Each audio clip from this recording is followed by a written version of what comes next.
What's up? How y'all doing? That's me at a buffet. Am I right?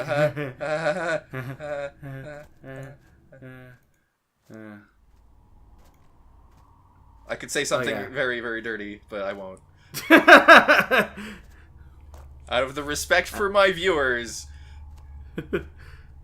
I'll bend over and show the whole, the center of everything. Oh. There you go. I probably shouldn't flirt with you now that you have a boyfriend. I mean, this is probably fine. I'd rather you get the permission first, though. Yeah, probably. Yeah, that's probably the better thing to do.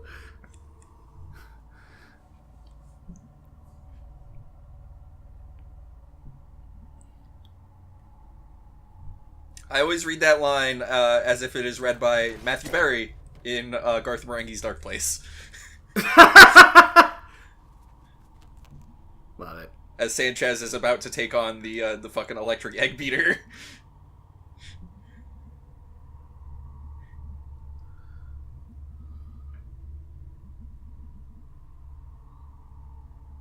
What is that?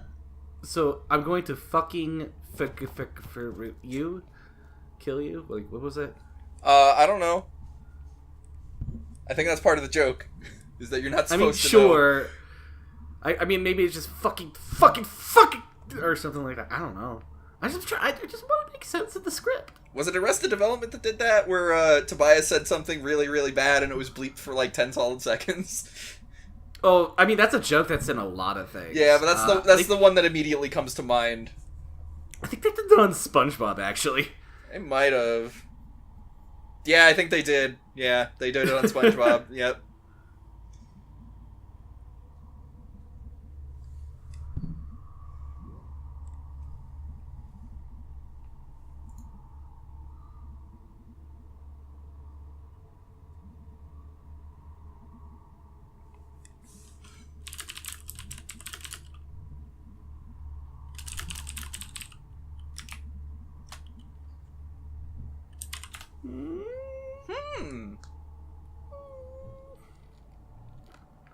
A good old emotional boy.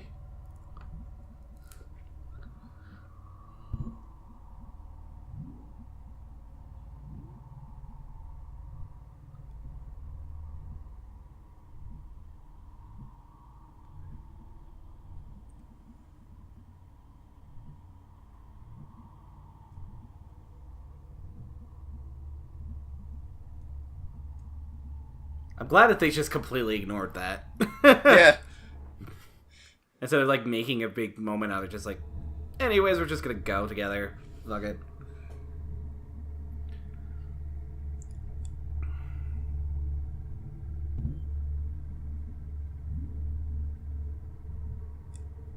Gotta go down in there. Gotta go.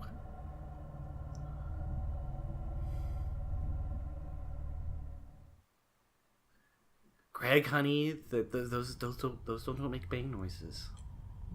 They kind of make like a thump. Which I mean, they'll make a thunk noise once they hit something. Well, yeah. Also, when it fires, because there's a lot of tension being released. Well, that's like a thump. Yeah. Kind of thing. Look, I'm not a sound effects expert. Okay. Clearly.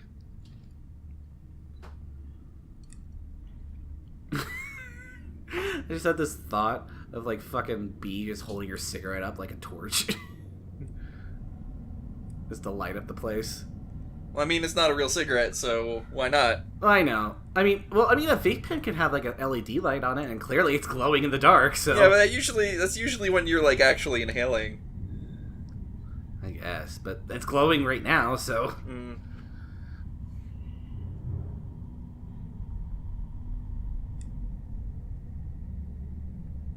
Let's go. Hooray. Let's enable our mentally ill friends to go after a murderer.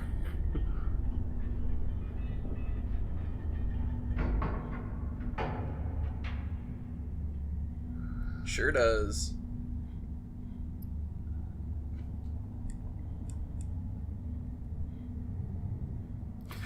really hope to God Scott does not listen to any of this. I know it's very, very, very fucking unlikely, but God, I think I've said some pretty mean shit that would probably actually really upset him, even though I really fucking love this game. This game's so good! It's really, really good!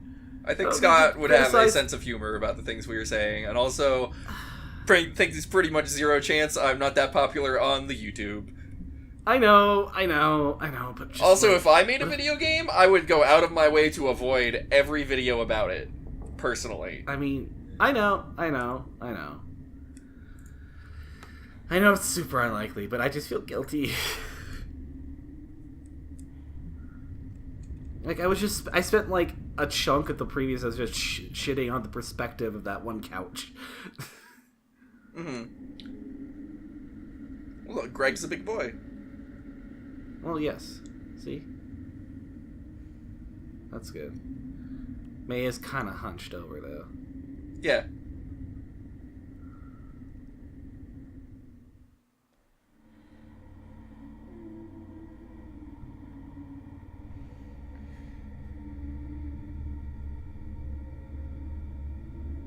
Here we go. Here we go. It's Mario time. Now we need a campaign to get Charles Martinet to voice May and every other character in this game. I think we need a ROM hack that puts May in Mario 64. Well, yes. I think we need to put May in every video game. True. May for Smash 5. Maybe. Think about it. She'll have a baseball bat. She'll have a baseball She'll bat. be a NES clone. But I'm just thinking of, like, how she would, like, have, like, I don't know, like, she would, like, somehow summon Greg, and he'll throw, like, the light bulbs? The light bulbs, and, like, there are 3 ways that attack can, like, connect to persons. One, that light bulb could just hit someone, and they can, like, get, like, shocked or something. Or they get hit by May's bat when you swing at it. Or, like, the third one would be, like, a shrapnel kind of, like, area of effect thing if, like, she actually does connect with that. Sakurai, call us. We got ideas. Let me talk to you about my Mugen mod of name in Smash Bros. Right there. Oh.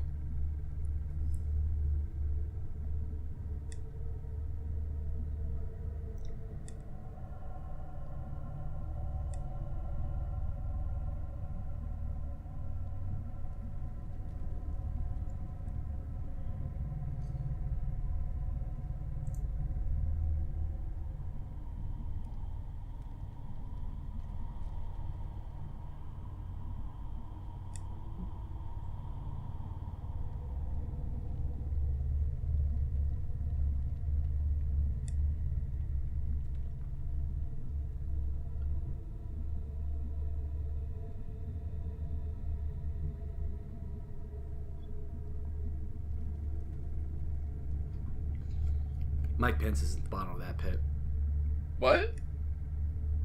He's the demon goat down there. Oh. That's not really fair to the demon goat. Well. Now, if we wanted to feed him to the demon at least goat, the demon goat could actually have dinner with his wife.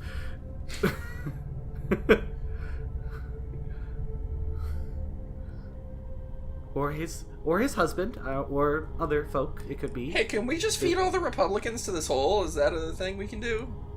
Yeah, let's actually do that, actually. Let's literally do that. Let's literally do that. Let's start a campaign. A GoFundMe. I'm on it.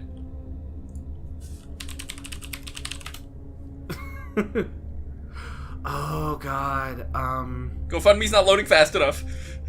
Well, I just remembered how, oh God.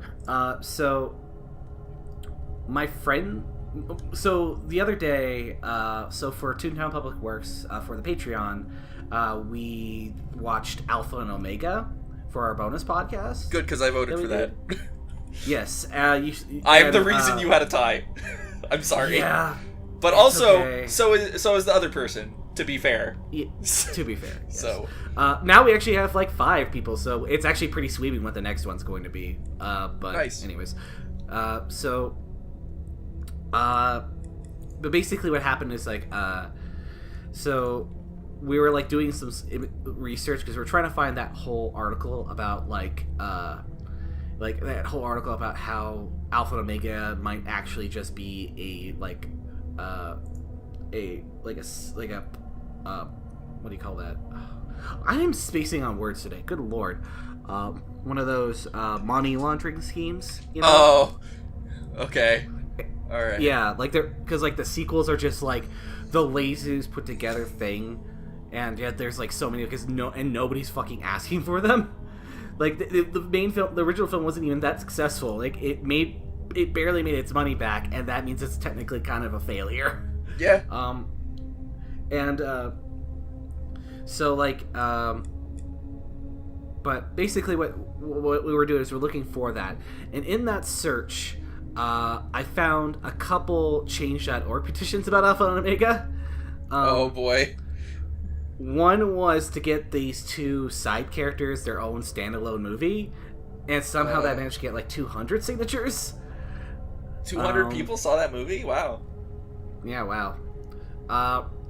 And the one that only had like 10 signatures until every one of us on the crew signed it as well is that it was for the Alpha and Omega VR experience to What?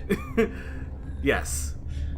I mean, and they had this like little plan for like how that game would work and all that, and they were trying to sign a petition to let it actually happen.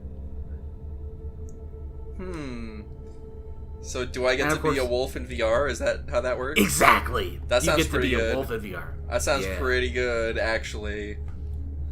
Really good.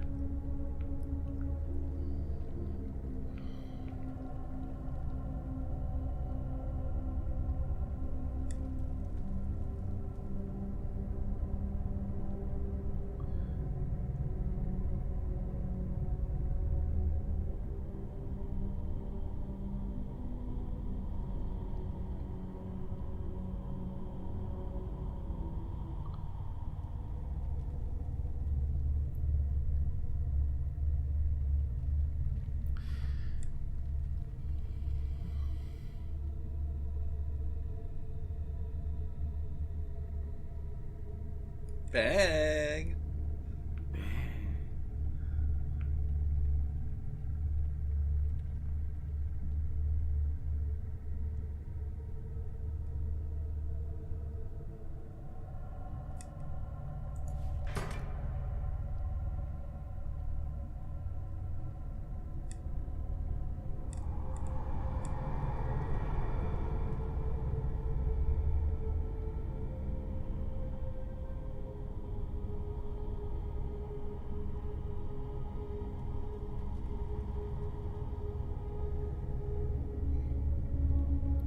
Yeah, this is definitely a pretty unsubtle metaphor for modern conservatism. Capitalism. Let's talk about it.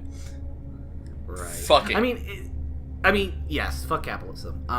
Though, like, I'm saying this is more like just like surely it is an indictment. Like this whole game is an indictment of capitalism in a lot of ways, but a lot of it is also just like the total resistance to the idea of a society evolving in any way. Yeah, why adapt when you can just be stuck in the 70s for your entire life?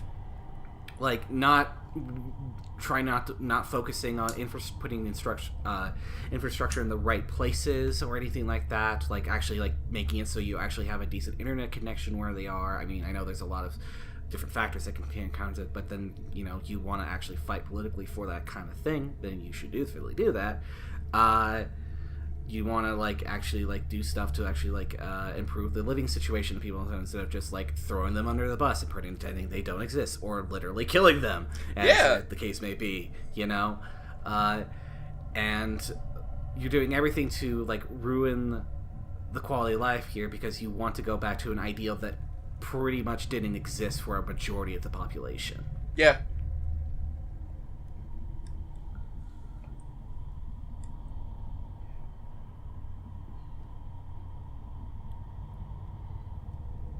And it really is a really nasty cult. Yes. It's like it's gotten past the point of being just a different opinion, as much as a literal you can have a fucking leader of your party who has been accused of rape by a bunch of different women all at once, who has had more than a few shady things, have the worst business track record on those things. But the fact of the matter that he will say the things that you want to hear, you will vote for him, and you will fuck everyone else in the process. Yep. You can't even claim that you're a goddamn Christian at this point. You can't. I'm sorry.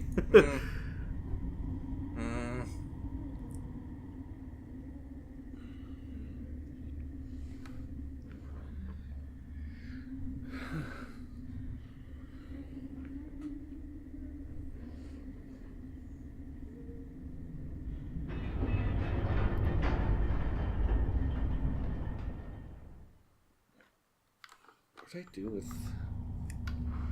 Lost something, damn it. Uh-oh. It's not a big deal. I just was trying to get my phone to look up something, but not a big deal.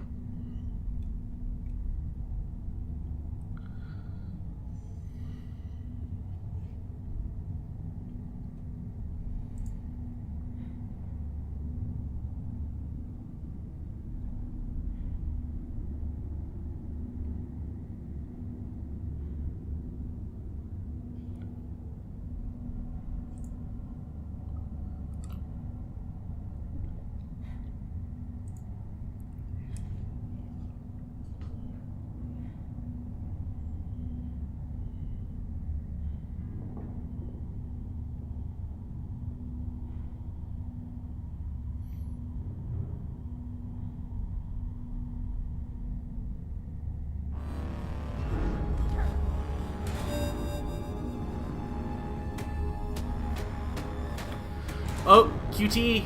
QT! It's David Cage. He's here for me. Oh. So the helmet fell off. Yes. Now, here's something for debate. Was that the aunt? Aunt Molly? Yes.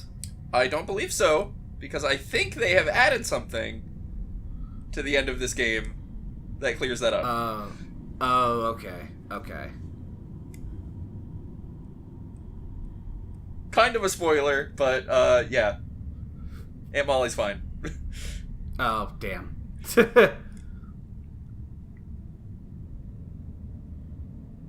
That was my theory, though. It was that was Aunt Molly for some reason. That's why she didn't show up at the final part of the game. She was such an established character for the rest of the game, and she was so incredibly suspicious the entire time. You know.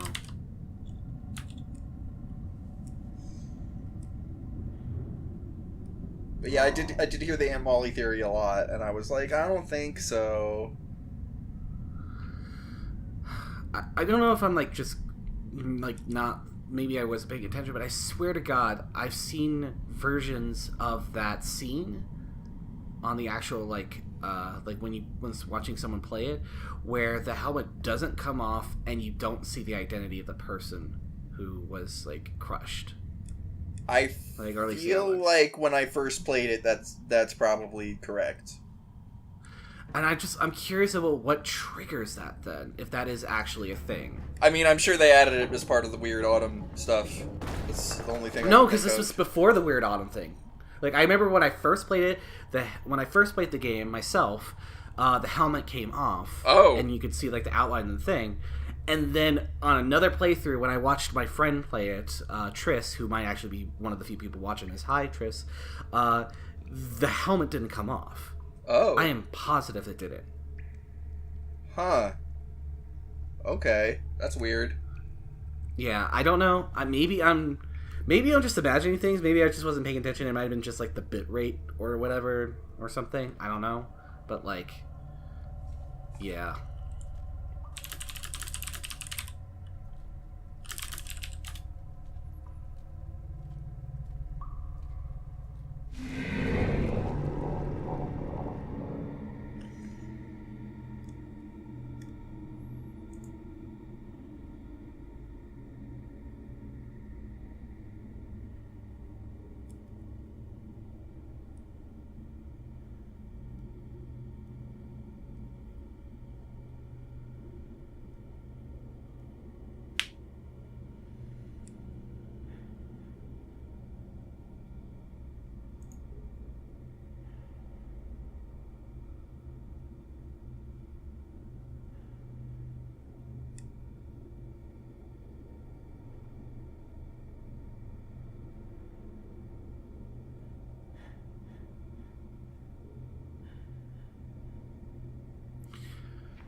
See, this is why I don't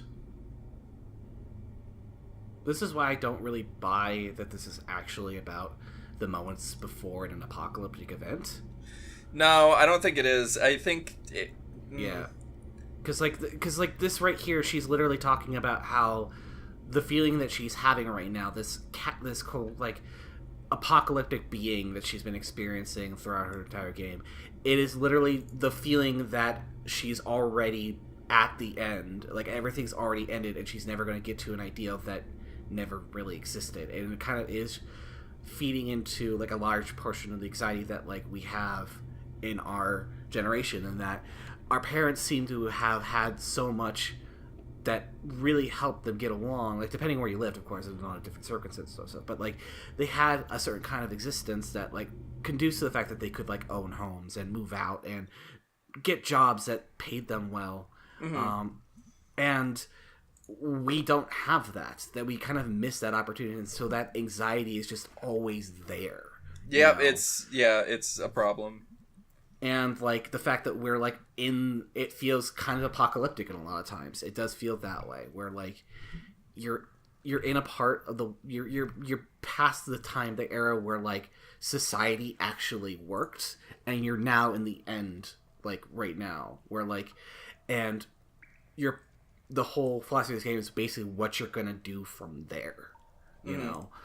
And is it going to be that, you know, are you going to spiral into a like haze where basically you go into like your own, become more self-destructive, and, you know, basically, you know, become like, do you become like a dinosaur that ends up like falling into the same trappings that these people do, or are you going to actually move the fuck on and try to actually fix this shit and try to make a better future? Yeah, I don't think it's that hard to keep up with society and evolve with it, but that's me. That's me. Well, no, I know. I'm not saying it's necessarily difficult to keep up with society. I'm just saying that like it is such a thing where it feels like there is nothing you can do with society in terms of fixing the problems within it. Yeah. And I feel like in some ways a lot of generations had that as well, you know. I feel like that like most modern American society, like that was kind of a thing, you know. Our parents definitely had that, and sometimes, and there definitely been political movements that seem like they come from a place of like naive optimism, where nothing would actually. Is that animation new, by the way? I don't think so. Okay. But because yeah. But anyways, but like it always seems like it's some sort of naive optimism that things will get better, but there are revolutions that do happen in society through protests, through direct action, through actually like doing something about it, and not just like if more people actually believed in this shit and actually felt like they could actually do something, shit would get done. Yeah. And like it's not a matter of like sure, there are corporate things, like, even with the corporate element of it, which a lot of people like think is like impossible to work with, and yes, it is a fucking difficult one to tread. We've like there are we have in the past dealt with like government corruption like this before, and you know, and we're going to have to deal with it in the future again. It's like never going to be something that's going to be 100% solved, but we can do shit about it, and that's why I feel like that's what like the clash between like the old school Democrats and the current progressive youth are like clashing about. You know, is that like they're saying that kind of change is something you have to do incremental, that there's no way you can do it over a long, like, stuff like that. And while they are technically right in the sense that, yes, it's always going to be incremental, you have to work hard at it. You have to actually do shit about it. You have to make it with radical decisions and choices to try to fix things, you know? You have to put those things out there, and it's going to you're never going to fully fix society, but you're going to at least do something about it. And, you know, relying on, you know, just hoping that fucking rich assholes and old white men to do their shit, like, actually, like, be moral about, like, doing their shit right, to actually think about anyone other than themselves, is a fucking ignorant position. And we have to fight against that, you know? Yeah. But, I don't know, I know I'm just preaching to the choir at this point with this, and I feel like that I'm kind of going a little bit off topic of, like, what the actual message of this game is. But, like, yeah, that's just... My feeling is that this game is basically about, okay, so if this is the end of society, how the fuck are we going to fix ourselves from here? Mm-hmm. And, like, you know, it's also about, like, coming into society, growing up in the society for the first time, like, coming to realization of a lot of the shitty stuff, because May is definitely a character that needs to grow up a lot. Yeah. But it's also about mental illness, it's about a lot of different things. I think it's really, it's short-sighted to look at this as, like, just some apocalyptic cult game at the end. Like, because there's not really a lot there for that. It's more about the actual subtext of what the society is. And a lot of, like, the quote-unquote, like, the only thing about this that I still don't really understand as, like, a metaphor are those weird giant bugs that show up that one scene. Yeah, I don't think that's ever really explained. It's... Yeah, that and I still don't really understand the supernatural powers of the actual conservative cultist dudes. You know, where they actually are able to float around and teleport a bit. Or, I still don't... Like, I know they say, oh, you dropped the arm, but, like, why did you have an arm? Yeah, I don't really get that either. That's still blank. It really is. If you were gonna throw somebody into the hole, why didn't you throw the whole person into the hole and now you have the arm? It's weird to like unless they were like hacking at the person like so much, like a ton, and then like they're like it was like on sinew basically, and then it fell off or something like that. Like that is the only way that even makes remotely any sense. But I feel like that, again, I still think that's more of a narrative thing that happened. It's just that, like, you know, like they were just trying to say, like, oh shit, if we don't have this cult, like, kind of hint happening, this early on, when it actually does show up about halfway through the game, it's going to be really fucking weird and kind of out of nowhere. But then they also, they never link the tattoo on the arm to the cult. No, that's true. Also, I think that is also something that I don't really get. Yeah. So, like, that tattoo really ends up having no significance whatsoever. Yeah, pretty much. Hey, the video's over. Catch y'all next time. Later. Sing it. I just wanna